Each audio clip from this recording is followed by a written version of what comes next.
এই পৃথিবীতে 3টা ভাই বোন, 4টা ভাই বোন বড় বেশি স্পর্শকাতর, চরিত্রহীনতার অবাধ সুযোগ মিলে যায় যদি অভিভাবকের কঠোর নজরদারি না থাকে।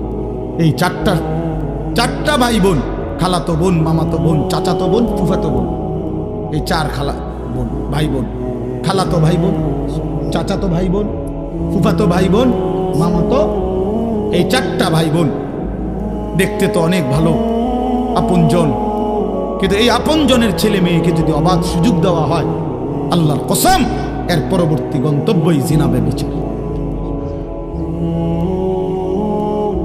জিনা ব্যভিচার।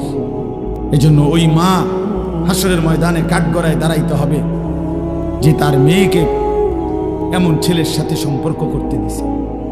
ওই বাবাকে কাঠগড়ায় দাঁড়াইতে হবে যে তার ছেলেকে এমন অসৎ সম্পর্কের দিকে ঠেলে দিছে।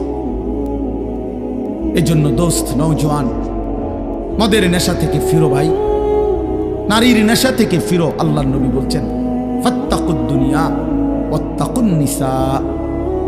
নবীজি বলছেন উম্মত, দুনিয়ার ধোঁকা থেকে বেঁচে থাকো, নারীর ধোঁকা থেকে বেঁচে থাকো। বেপর্দা নারীর হাসি না, আগুন। বেপর্দা নারীর শরীর, রূপ, যৌবন, এটা যৌবন না, শরীর না, এটা আগুন। এটা আগুন, এটা আগুনের গোলা, এটা আগুনের টুকরা, এটা জাহান্নামের আগুন, এটা জাহান্নামের আগুন। এই জন্য আমি অনুরোধ করছি, আমার ছেলেরা, আমার সন্তানেরা, আমার বাবারা, আমার ভাইরা, আমার বন্ধুরা, তোমরা ফিরে আসো বাপ।